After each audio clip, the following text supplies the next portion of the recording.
안녕하세요. 좋은 책의 핵심 문구를 정리해드리는 케빈 파이브입니다.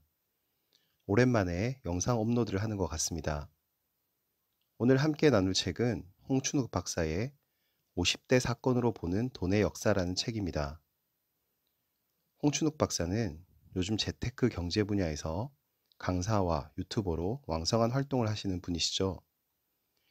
일전에 환율의 미래라는 책도 제 채널에서 소개한 바 있습니다. 50대 사건으로 보는 돈의 역사는 인류사에 있었던 핵심 사건들을 바탕으로 경제가 어떤 영향을 받고 발전해 왔는지 자세히 설명하고 있습니다. 꼭 한번 읽어보시기를 추천드리고요. 들으면 기본적인 상식이 될 수 있는 핵심 문구들을 함께 정리해 보도록 하겠습니다. 좋아요, 구독 부탁드립니다. 그럼 함께 살펴보실까요? 나폴레옹이 주는 교훈은 주식시장에도 적용된다. 1981년 카터 대통령과 1993년 부시 대통령이 재선에 실패한 이유는 무엇일까? 그들이라고 집권 3년 차에 주식시장을 부양하여 재선에 성공하고 싶지 않았을까? 그러나 1980년에 일어난 제2차 석유파동과 1991년 걸프전이 이들의 꿈을 산산조각내고 말았다. 1993년 말 대통령 선거에서 부시와 맞붙은 클린턴의 유명한 선거 캠페인 바보야, 문제는 경제야가 그토록 인기를 끌었던 건 결국 불황 때문이었다. 필자가 이 책을 쓴 이유가 여기에 있다. 세계 역사를 바꾼 중요 사건의 배경을 살펴봄으로써 세계가 어떻게 돌아가고 있는지 이해의 폭을 넓혀보자는 것이다. 물론 이 책 한 권 읽는다고 해서 세상 일이 명쾌하게 다 설명되진 않겠지만 영웅의 행동만으로 설명되지 않는 세계사의 이면도 있음을 이해하는 데에는 도움이 되리라 생각한다. 영국은 어떻게 거대한 함대를 건설하고 유지할 수 있었을까? 노벨 경제학상 수상자인 더글러스 노스와 베리 와인게스트는 1688년 영국의 명예혁명에 주목한다. 명예혁명을 기점으로 영국의 국채금리가 급격히 하락해 프랑스 등 적대적인 나라와의 경쟁에서 우위를 점할 수 있었다는 것이다. 영국 의회는 네덜란드의 오렌지공 윌리엄을 새로운 국왕으로 앉힌 뒤 그에게서 새로운 세금을 거둘 때 의회의 동의를 얻을 것과 국민의 재산을 자의적으로 강탈하지 않을 것을 약속받았다. 그 후 영국 정부는 단 한 차례도 이자와 원금의 지급을 연체하지 않았다. 국왕이 자의적으로 세금을 부과하거나 채권 이자의 지급을 연체할 경우 곧바로 혁명이 일어날 수 있다는 것을 인지했기 때문이다. 명예혁명의 성과는 이뿐만이 아니었다. 윌리엄 3세는 혼자 오지 않았다. 혹시 모를 반대파에 대항하기 위해 1만 4천 명의 군사를 대동하고 수만 명의 기술자와 금융 인력을 데려왔다. 영국 귀족과 자본가들의 반감이 전혀 없었던 것은 아니지만 네덜란드 금융은 대세로 굳어졌다. 이 변화에 금융시장이 가장 먼저 반응했다. 1690년까지만 해도 10%에 거래되던 영국 국채금리가 1702년 단번에 6%로 떨어졌다. 특히 1755년에는 2.74%를 기록해 어떤 경쟁 국가도 꿈꿀 수 없었던 저금리로 자금을 조달할 수 있게 되었고, 이는 영국 해군과 육군의 전력 상승으로 이어졌다. 금리 하락의 혜택이 비단 영국 정부에게만 돌아간 것은 아니다. 재산을 형성한 영국 사람들은 채권, 특히 만기가 없는 영구 채권에 투자해 노후를 편안하게 설계할 수 있게 되었다. 또한 신뢰할 수 있는 자본시장이 형성되자 전 세계 부자들이 투자하러 너도 나도 영국 런던으로 몰려들었다. 사업에 실패하더라도 자기가 투자했던 지분만 포기하면 더 이상 책임을 추궁당하지 않는 게 유한 책임 제도이다. 네덜란드의 개방적인 풍토뿐만 아니라 16세기 말부터 이어진 기나긴 독립전쟁도 혁신을 유발한 원인으로 작용했다. 당시 남부 네덜란드를 통치하던 스페인이 종교의 자유를 억압하고 막대한 세금을 부과하여 여기저기서 반란이 일고 있던 터라 정부 차원에서 해외 진출을 도모할 여력이 없었다. 결국 네덜란드 정부는 해외 시장을 오랫동안 개척할 민간 자본을 육성해야 했는데 동인도 회사가 기가 막힌 대안이었다. 동인도 회사를 만들었던 네덜란드 정부도 이 회사가 오랫동안 지속될 것이라 생각하진 않았다. 처음 만들어진 동인도 회사의 정관에 따르면 21년 뒤에 청산될 예정이었다. 당시 기준으로 21년은 거의 영원에 가까운 시간이었던 것이다. 동인도 회사는 몇 차례 위기를 맞긴 했지만 배당금을 지급했으며 주가가 장기적으로 상승함에 따라 많은 주주를 부자로 만들어 주었다. 1630년 네덜란드에서는 터키 원산의 원예 식물 튤립이 큰 인기를 끌었다. 특히 튤립은 구근 형태로 거래가 되었기에 꽃의 모습과 빛깔을 예측할 수 없다는 점이 사행성을 부추겼다. 1630년대 중반에는 뿌리 하나가 숭령공 연소득의 10배가 넘는 금액으로 거래되는 등 가격 상승이 새로운 매수자를 부르는 전형적인 금융투기가 발생했다. 그러나 어느 순간 가격이 하락세로 돌아서면서 팔겠다는 사람만 넘쳐나며 거품이 붕괴되었다. 네덜란드는 1959년 북해에서 대규모 가스전을 발견하였고 이후 천연가스 수출로 매년 수십억 달러를 벌어들였다. 그런데 수출 대금이 유입되자 네덜란드 화폐 단위인 굴덴화의 가치가 크게 상승해 1970년대에 들어 천연가스를 제외한 수출업체들은 해외에서 경쟁력을 잃게 된다. 이렇듯 자원이 개발된 후 오히려 해당 국가의 경제가 침체되는 현상을 네덜란드 병이라고 지칭한다. 16세기 스페인도 비슷한 문제에 봉착했다. 당시 스페인 지식인들은 다음과 같이 한탄을 하기에 이르렀다. 우리 왕국은 아메리카에서 유입된 금과 은으로 세상에서 가장 부유한 왕국이 될 수 있었지만 금과 은을 우리의 적인 다른 왕국으로 보내는 징검다리로 전락한 까닭에 가장 가난한 존재가 되고 말았다. 뛰어난 전략을 갖춘 강력한 육군에도 불구하고 스페인은 전투에선 이기지만 전쟁에서는 패하는 패턴을 반복했다. 물론 네덜란드의 군사 천재 마우리츠 백작이 테르시오 방진을 무너뜨리는 혁신적인 전술을 창안하는 것이 네덜란드 독립을 이끄는 결정적 계기가 되었다. 그러나 스페인이 재정을 건실하게 운용하고 신세계의 귀금속을 잘 활용했더라면 훨씬 더 오래 패권을 유지할 수 있었을 것이다. 왜 사람들은 목숨을 잃는 위험을 무릅쓰고 금을 비롯한 귀금속에 탐닉했을까? 물론 정확한 이유는 알 수 없다. 유발 하라리가 그의 책 사피엔스에서 역설했듯 인간이 세상에 존재하지 않는 것을 믿는 능력을 깨치게 되면서부터 조개 껍질이나 커다란 돌을 화폐로 간주하는 것이 시작점일 것이다. 귀금속이 우선적인 화폐 후보가 된 건 다음 세 가지 우월한 특성 때문이다. 먼저 금은 매우 잘 늘어나는 물질이라는 점에 주목할 필요가 있다. 금이 화폐의 유력 후보로 부상한 두 번째 이유는 보존성이다. 마지막 조건은 사용 가치이다. 주화는 교환 과정을 단순화한다. 주화로 물건을 사고 팔 수 있다면 물건에 각각 값을 매기기만 하면 된다.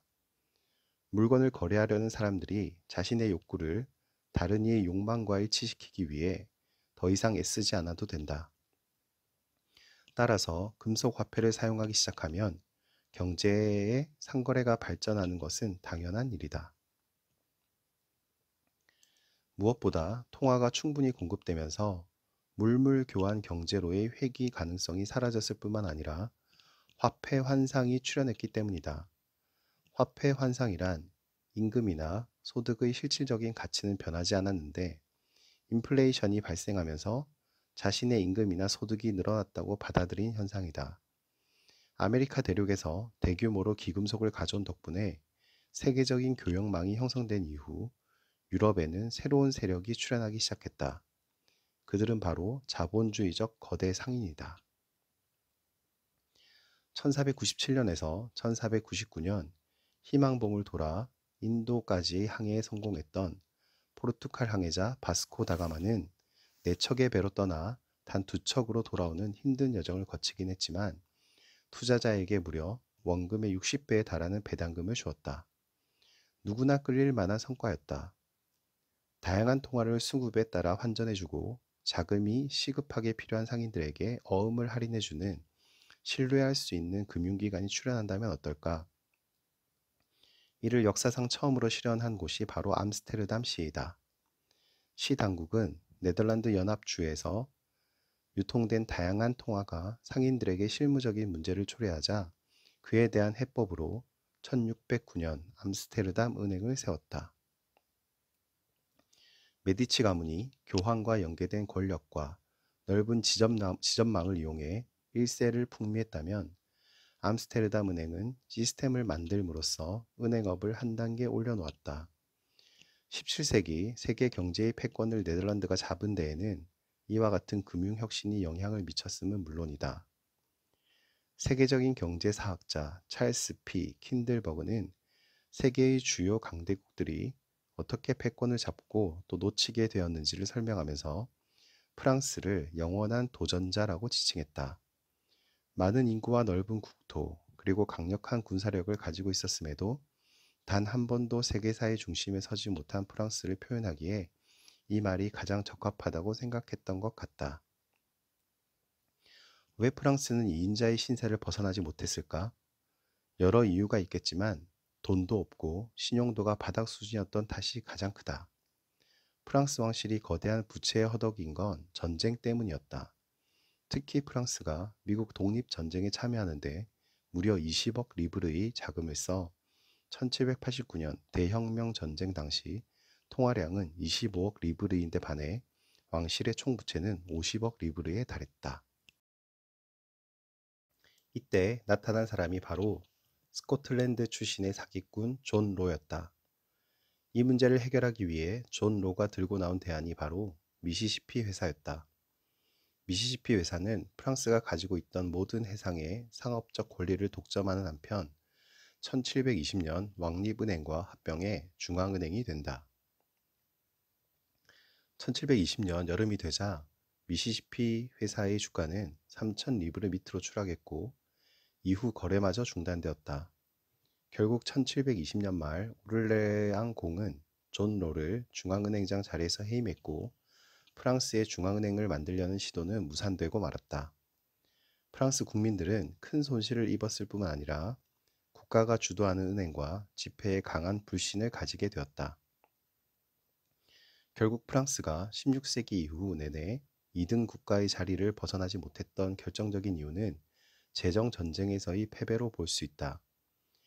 자신이 보유한 청구권이 안전하다고 느낄 때 낮은 금리에도 만족한다. 그러나 자신이 보유한 채권의 원금을 돌려받지 못할 것이라는 공포가 있다면 낮은 금리로는 만족할 수 없다. 즉, 리스크 프리미엄이 붙는 것이다. 금리가 높은 데에는 다 이유가 있다는 것을 알 수 있다. 터키나 브라질 등의 신흥국이 발행한 국채 혹은 우리나라 내에 신용등급이 낮은 기업들이 발행한 회사채의 금리가 높은 것은 타당한 이유가 있다는 이야기이다. 역사를 공부하다 보면 운명이라는 것을 가끔 느낄 때가 있는데 16세기 중국과 스페인의 만남이 그렇다.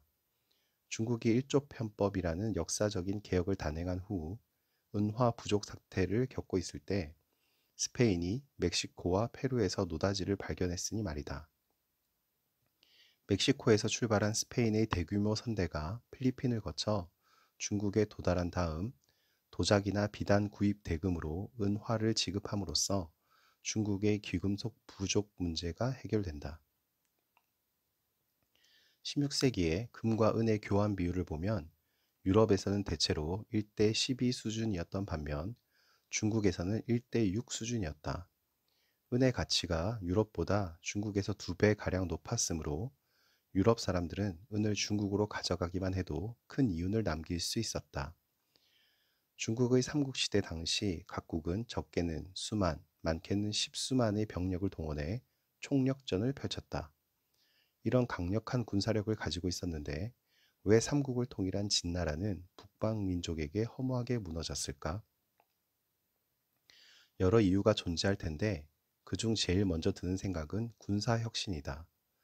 북방민족은 강력한 신무기인 등자의 발명 덕분에 중기병이 압도적인 무력을 행사할 수 있었다.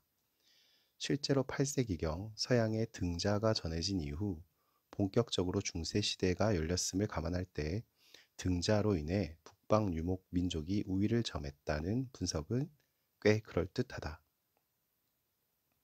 애덤 스미스의 글에도 나와 있지만 도시가 위축되고 시장이 사라지면 혁신은 사라진다. 아무리 분업 등을 통해 생산성을 향상시키고 고른 품질을 유지하며 제품을 만들어낸들 이 제품을 살 시장이 없다면 혁신의 싹이 틀 수 없다. 적어도 명나라 때까지는 중국이 서유럽보다는 더 부강했거나 혹은 비슷한 생활 수준을 기록했던 것으로 보인다. 동양, 특히 중국이 19세기까지 지속적으로 발전했고 사회 발전 수준도 서양보다 높았는데 왜 만주족에게 무너졌는가? 결국 명이 망한 이유는 이자성 등이 주도한 농민 반란이라고 봐야 한다. 일부의 16세기 스페인, 2부의 중국 사례가 주는 가장 중요한 교훈은 화폐 공급이 줄어들 때 심각한 위기가 찾아온다는 것이다. 화폐 공급이 줄어들 때 경제가 어떻게 되는지 가장 잘 보여주는 사례가 1929년 발생한 대공황이었다. 어떤 이유로든 은행 예금이 급격히 감소하는 상황이 생기면 어떻게 될까? 은행 입장에서는 기업이나 가게에 빌려준 돈을 회수하지 않을 수 없고 빚을 갚을 수 없는 기업이나 가게는 줄줄이 파산하게 될 것이다. 따라서 어떤 나라가 대규모 무역 적자를 기록해 화폐 공급이 줄어들고 사람들이 화폐를 은행에서 인출하는 사태가 발생할 때에는 심각한 불황에 빠지게 된다. 인구가 감소해야만 1인당 소득이 늘어나는 현상을 멜서스의 함정이라고 한다. 즉 전쟁이나 질병이 퍼져 인구가 줄면 소득이 늘고 반대로 인구가 늘어나는 평화기에는 소득이 감소하는 세상이었던 것이다.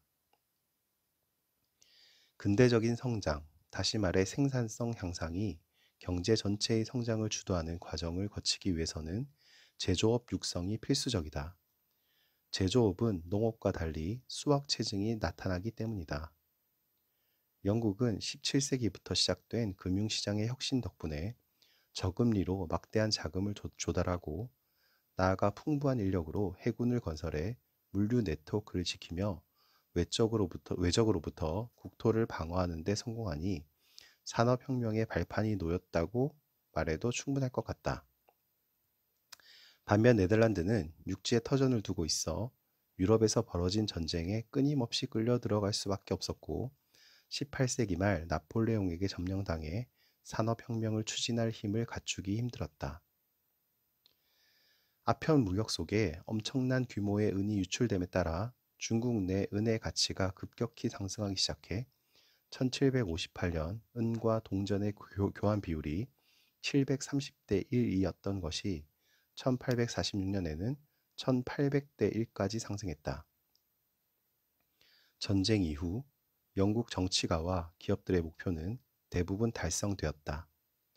19세기 초반 영국은 나폴레옹 전쟁에서 승리한 데다 중국과의 교역에서 발생하던 무역 역조를 아편 판매로 해결함으로써 산업혁명을 추진할 자본력까지 갖출 수 있게 되었다. 남북 전쟁 이후의 미국과 산업혁명을 주도한 영국의 황금기 이야기를 통해 한 가지 교훈을 얻을 수 있다. 경제가 꾸준히 성장하는 나라, 다시 말해 생산성 주도의 경제 성장을 이루는 나라에 투자해야 한다는 것이다. 어떤 나라가 호황을 이루어 좋은 투자처로 떠오를 때는 그 호황이 생산성 향상에 의한 것인지 아니면 다른 요인에 의해 빚어진 일인지를 구분하는 것이 투자의 첫 단계라 할 수 있다. 제1차 세계대전 발발 직전 주요 산업 국가들은 팍스 브리타니카, 즉 영국 주도의 평화를 경험하고 있었다. 영국이 다른 나라보다 결코 군사적으로 우위에 있지 않았음에도 팍스 브리타니카를 만들고 유지할 수 있었던 건 자본시장에서 압도적인 우위를 차지하고 있었기 때문이다. 1920년 이후 독일에서는 월간 기준으로 물가가 50% 이상 오르는 현상이 나타났다. 이를 하이퍼 인플레이션이라 부르는데 최근 짐바브웨, 베네수엘라에서 발생했던 사건 또한 이것이다. 하이퍼 인플레이션이 발생했다는 것은 지폐, 다시 말해 중앙은행권에 대한 신뢰가 완전히 무너졌다는 뜻이다. 월 50% 이상 물가가 오르는 상황에서는 월급을 받는 즉시 현물로 바꾸는 게 이득이 된다. 즉 모든 사람이 지폐를 버리고 현물을 사기 위해 달려드는 상황이 벌어진다고 보면 된다. 독일은 1조 배 이상의 물가 상승을 경험했던 셈이다. 이렇듯 물가가 급등하면 파운드나 달러 혹은 실물 자산을 가진 사람은 승자가 되고 반대로 예금이나 연금 등 금융자산을 가진 사람은 가장 큰 패자가 된다. 이런 상황에서 경제가 돌아갈 수 없다. 1923년 독일의 산업 생산은 1914년의 절반 수준으로 떨어졌다. 무엇보다 끔찍한 건 이러한 경제 위기가 낳은 사회, 심리적 트라우마였다. 돈의 가치가 떨어져 돈으로 된 모든 형태의 부와 고정 수입이 무가치하게 여겨지게 된 것이다. 가장 큰 피해자는 고정적인 연금 수입을 받아 생활하던 사람들이었으며 독일 정부의 채권을 구매했던 사람도 대부분의 재산을 잃어버리게 되었다. 반면 토지나 공장 등 실물 자산을 가진 사람들이나 다른 이에게 빚을 진 사람들은 승자가 되었다. 그런데 실물 자산을 보유하면서 다른 이에게 큰 빚을 진 경제 주체는 정부와 기업 딱 둘뿐이었다. 결국 독일의 인플레는 대다수 국민을 가난하게 만들면서 국가와 기업의 배를 불렸고 이후 히틀러를 비롯한 전체주의 세력이 득세하는 원인이 되었다. 1929년 세계 대공황의 출발점이 그해 10월 말에 발생한 주가 폭락 사태라는 것에 대해서는 많은 경제학자가 공감한다. 참고로 세계 대공황이란 1929년부터 1933년까지 발생했던 역사적인 경기 하강을 지칭한다. 가장 직접적인 충격을 받았던 미국의 경우 1929년 국민 총생산을 100이라고 가정할 때 1933년에는 73.5까지 축소되었다. 1929년 10월 미국의 증시가 무너진 가장 큰 직접적인 이유는 그 이전 6년간 주가가 너무 많이 오른 데 있다. 제1차 세계대전 직후인 1920년 스탠더드 앤 푸어스 500 지수는 6.8포인트에 불과했으며 배당 수익률은 무려 7.3%에 이르렀다. 주식시장의 열기가 달아오르는 가운데 여러 가지 위험 징후가 나타나기 시작했다. 무엇보다 한 번도 주식에 투자해보지 않은 사람들이 시장에 참여하는 것은 물론 빚을 내 투자 자금 규모를 불려나가는 일이 빈번해졌다. 초보 투자자의 비중이 높아지고 투자 매력이 약화된 상황에서 시장 금리가 상승한 것은 주식시장에 치명적인 타격을 가했다. 레버리지 투자가 크게 늘어난 상황에서 시장 금리가 오르면 발생하는 두 가지 문제를 살펴보자. 첫 번째 문제는 대출 이자율의 상승이 곧 투자 수익의 악화로 연결된다는 것이고, 또 다른 문제는 일부 투자자들 중에서 대출 금리 상승을 계기로 주식보다 채권 투자가 더 매력적이라고 판단해 부채를 상환하기 위해 보유 주식을 매각할 가능성이 높아진다는 것이다. 앞서 1929년 뉴욕 연방은행의 공격적인 금리 인상이 주식시장의 붕괴를 유발했음을 살펴보았다. 그런데 왜 뉴욕 연준은 금리를 인상했을까? 이에 대해서는 두 가지 설명이 제시된다. 첫째, 금본위제 때문이라는 것이다. 1927년의 금리 인하와 통화 공급 확대로 인해 미국 증시에 거품이 형성되자 1928년 여름부터 연준 이사회는 상업은행에 대한 자금 공급을 중단한 한편 이자율을 인상하게 된다. 미국 연준은 주식시장에 존재하는 거품을 꺼트리겠다는 강한 의지를 지니고 있었기에 금리 인상 속도를 늦추지 않았다. 당시 미 연준은 청산주의에 상당히 경도되어 있었는데 당시 후보 행정부의 재무장관이었던 앤드류 멜런의 발언, 노동을 청산하자, 주식을 청산하자, 농부를 청산하자, 부동산을 청산하자를 통해 청산주의가 무엇인지 알 수 있다. 청산주의자들은 1920년대가 지나친 호경기였다고 판단했다. 경제가 너무 빠르게 팽창했고 성장이 지나치게 많이 이루어졌으며 너무 많은 신용이 풀렸고 주가가 지나치게 높이 뛰었다는 것이다. 1929년 이전에도 주식 가격의 폭락에 따른 경기 둔화가 없었던 것은 아닌데 왜 1929년에는 대공황으로 연결되어 경제와 주식시장 모두 붕괴되고 말았을까? 주가 폭락의 규모가 거대했던 것이 가장 큰 원인이겠지만 미 연준의 정책 대응이 총체적으로 실패했던 것도 주요한 원인이라 할 수 있다. 수많은 투자자가 돈을 빌려 투자했다가 큰 손실이 났기에 주식 투자 자금을 대출해준 금융기관들도 위기에 직면해 있었음을 연준이 놓치고 있었던 것이다. 수많은 경제학자는 1929년의 주가 폭락 사태가 대공황으로 연결된 원인을 파헤치고자 노력했는데 주된 원인으로 근본이제와 청산주의적 정부의 태도를 지목했다. 그러나 이에 못지않게 지적된 요인이 바로 은행 위기에 대한 잘못된 행동이다. 기업이나 가게 입장에서는 은행이 대출을 회수하는 순간 큰 어려움에 처하게 된다. 당연히 만기 연장이 될 것이라 생각하고 주택을 구입하거나 기계 장비에 투자했는데 대출 만기가 연장되지 않는다는 통보를 받으면 보유자산 매각밖에 방법이 없기 때문이다. 그런데 1929년에서 1933년은 기업이나 가게가 보유한 자산을 매각하기에 최악의 시기였다. 통화 공급이 감소하고 경기가 나빠지는 가운데 급격한 디플레가 출현했기 때문이다. 1933년 루즈벨트 행정부가 출범해 금본위제를 폐지하고 예금보험 제도를 비롯한 대대적인 금융개혁을 시작하면서 금융위기는 진정되었다. 1933년 초까지만 해도 미국 연준은 금리를 인상했지만 금본위제가 폐지된 4월 이후 재할인율을 인하여 자금 시장에 돈을 공급함으로써 길고 긴 디플레가 비로소 끝을 맺었다. 루즈벨트 행정부는 1933년 집권 이후에도 여전히 건전 재정에 대한 집착을 버리지 못했다.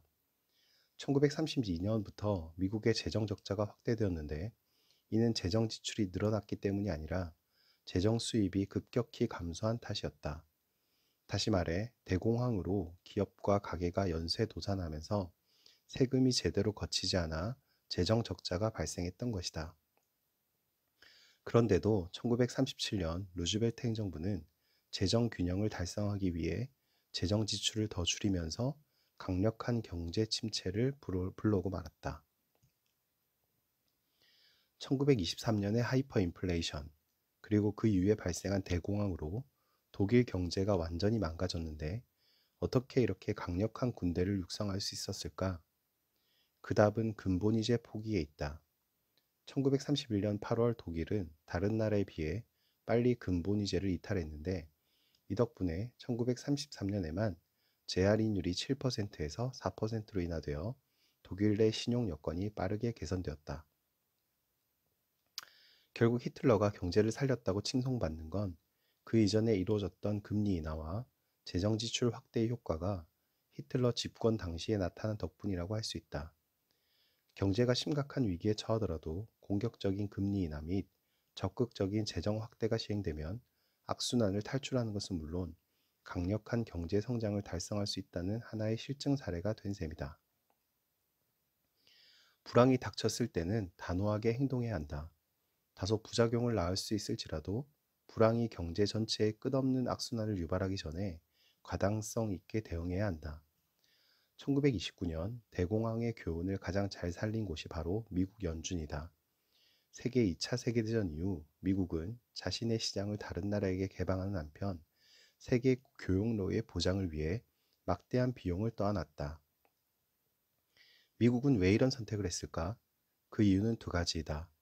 한 가지 이유는 스탈린그라드에서 독일군을, 만주에서 일본 관동군을 섬멸한 세계 최강의 소련 기갑부대의 위협이었다. 고민 끝에 미국은 독일과 일본 같은 2차 대전 당시의 적을 우방국으로 키우기로 결심한다. 또 다른 이유는 자국의 이득이다. 세계 교역망의 안전을 보장하는 일은 미국의 국가 이익에도 부합했던 것이다. 바야흐로 시작된 석유 시대에 적응해 중동으로부터 미국 그리고 유럽으로 이어지는 수송로를 보장하는 것은 미국 경제 발전에 도움이 되었다.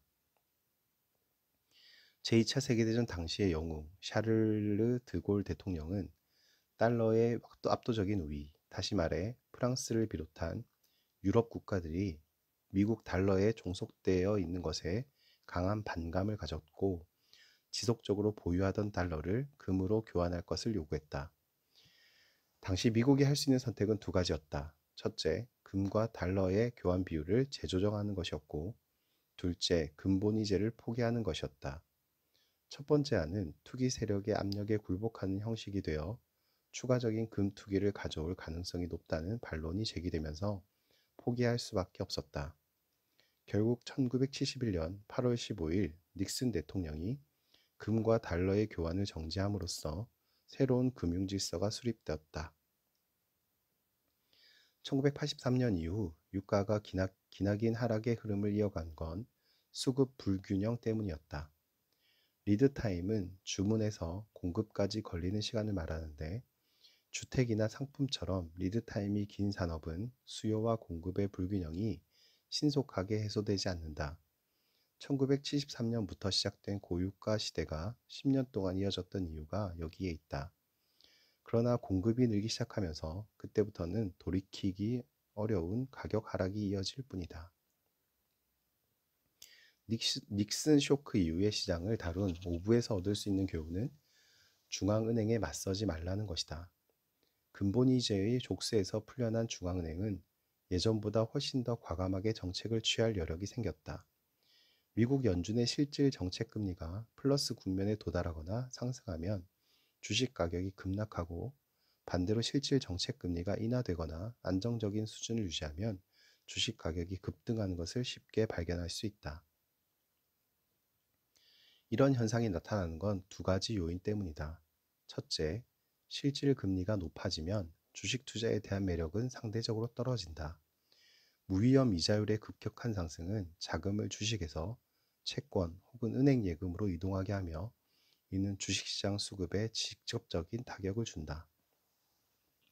둘째, 실질 금리가 높아지면 성공 가능성이 낮다고 생각되는 투자 프로젝트들이 중단되고, 이 과정에서 고용이 악화될 가능성이 높다.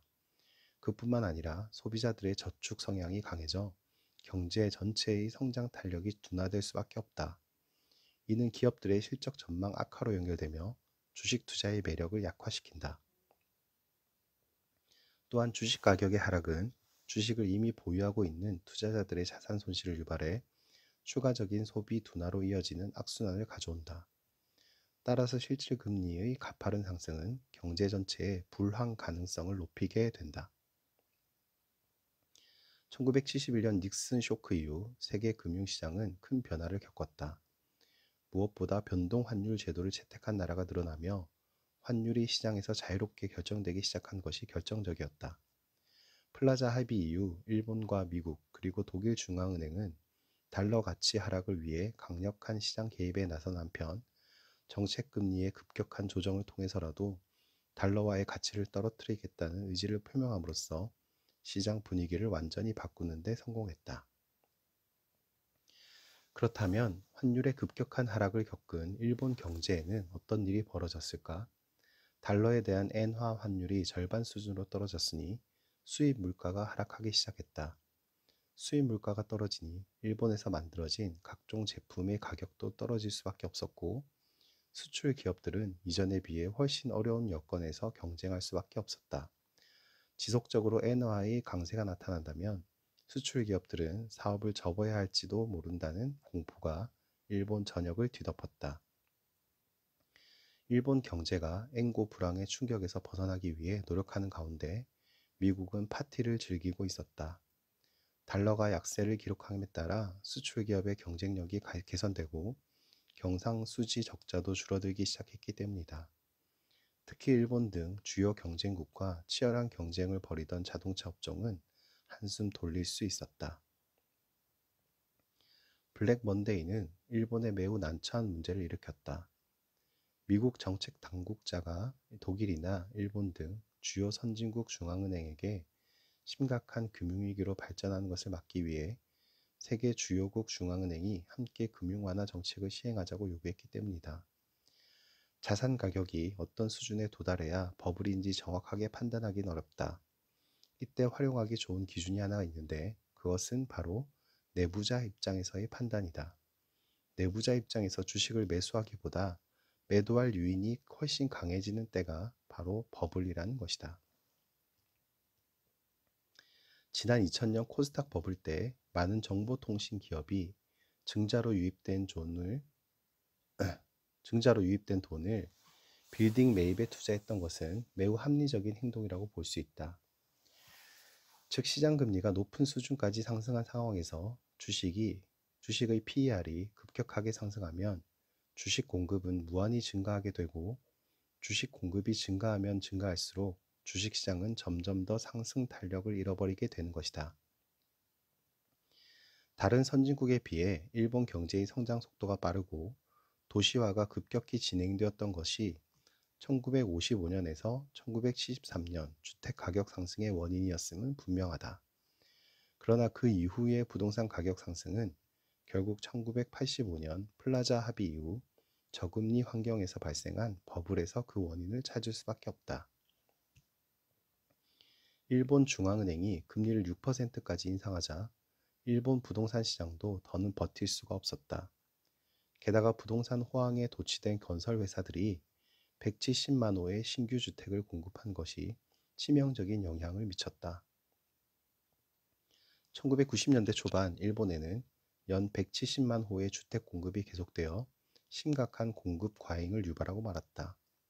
아무리 부동산 가격 상승에 대한 기대가 높아도 주택이 이렇게 넘쳐나면 부동산 시장의 수급 균형은 깨질 수밖에 없다.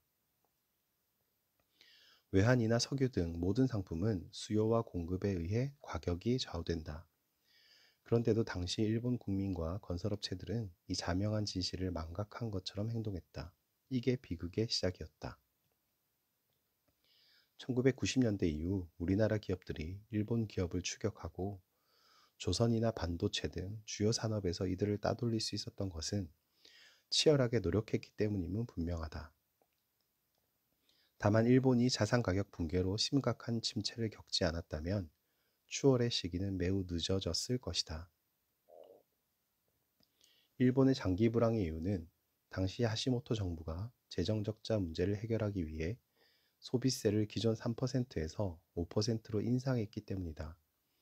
1937년 루즈벨트 행정부가 재정 건전화를 위해 재정 지출을 삭감한 후 심각한 불황을 겪었던 일을 떠올리게 하는 이 어처구니 없는 정책 시행으로 일본 경제는 돌이키기 어려운 장기 불황의 악순환에 빠져들었다고 볼 수 있다. 디플레 상황에서 중앙은행은 어떻게 처신해야 할까?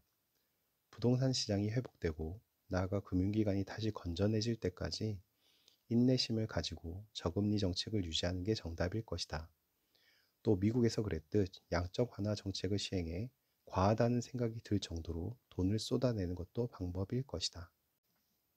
세계의 소득 수준은 매우 불평등하다. 산업화에 성공한 일부 국가의 소득은 매우 높고 또 끝없이 늘어나지만 산업화에 실패하거나 시도조차 못한 나라들은 고대나 중세시대 사람들보다 더 가난하게 살고 있다. 1945년 이후 독립한 국가들 중 1인당 국민소득 1만 4천 달러의 장벽을 돌파한 나라는 우리나라와 타이완 두 나라에 불과하다. 우리나라는 운 좋게 한국 전쟁 직전에 토지 개혁이 완료되어 공산화의 위험에서 벗어날 수 있었다. 참고로 1950년 3월 이승만 정부가 통과시킨 토지개혁법은 소유주가 직접 경작하지 않는 모든 토지와 3만 제곱미터가 넘는 모든 토지를 재분배 대상으로 규정했다. 이 법안에 따라 정부로부터 토지를 구입한 농민이 지불해야 할 금액은 해당 토지에서 산출된 연간 생산량의 150%로 결정되었다. 그리고 정부가 지주들로부터 토지를 인수하면서 지급한 대금의 상당 부분이 미국의 원조로 충당되었다. 토지개혁이 가져온 첫 번째 변화는 바로 경제성장이었다. 물론 우리나라만 토지개혁의 성취를 이룬 것은 아니다. 타이완도 1949년 토지개혁 이후 10년 만에 식량 생산량이 75%나 늘어났다. 그리고 이와 같은 생산성 향상은 곧 농가 소득으로 연결되었고 이는 경제 전체의 무역 불균형을 시정하는 데 큰 기여를 했다. 농업 생산의 증가가 한계에 부딪힐 때 추가적인 성장을 유발할 수 있는 돌파구가 바로 제조업이다. 1997년 외환위기는 왜 발생했을까? 필자는 고정환율 제도를 유지하면서 금융 자유화를 추진한 우리 정부의 가장 큰 책임이 있다고 본다. 예전에는 환율과 금리를 정부가 결정했다면 외환위기 이후에는 시장의 수요와 공급이 이를 결정하게 되었다. 이는 우리 경제에 엄청난 변화를 가져왔는데 가장 중요한 변화로 중앙은행의 역할이 그 어느 때보다 강해진 점을 들 수 있다. 1997년 이후 자유변동 환율 제도로 이행하면서 중앙은행은 아주 중요한 수단을 하나 손에 쥐게 되었다. 그것은 바로 정책금리다. 그리고 중앙은행의 금리 변화는 경제에 즉각적인 영향을 미치게 된다. 금리를 인하하면 경제 전체의 통화 공급이 늘고 경기가 좋아지며 반대로 금리를 인상하면 통화 공급이 줄고 경기는 나빠진다. 자유 변동 환율 제도의 채택뿐만 아니라 금리 자유화가 이뤄진 것도 경제 전반에 큰 변화를 가져왔다. 1997년 외환위기는 우리 경제에 많은 영향을 미쳤다. 자유 변동 환율 제도가 도입되면서 한국은행의 금리 정책 영향력이 확대되었고 기업과 금융기관이 예전에 비할 수 없을 정도로 건전해졌다. 국내 수요가 부진한 모습을 보일 때에는 두 가지 처방이 가능하다. 하나는 적극적인 금리 인하를 통해 경제 전체의 유동성을 공급하는 것이다. 그러나 2015년부터 1%대로 금리가 떨어지면서 부동산 가격만 독주하는 등 경제 전체의 불균형이 심화되는 문제가 발생하고 말았다. 내수 경기가 점점 더 말라붙고 청년층의 실업 문제가 만성화되면 조세 수입의 기반도 무너질 수 있다는 점도 고민해야 할 시점인 것 같다. 네, 오늘은 여기까지입니다. 다음에 더 좋은 책으로 찾아뵙도록 하겠습니다. 좋아요, 구독 부탁드립니다. 감사합니다.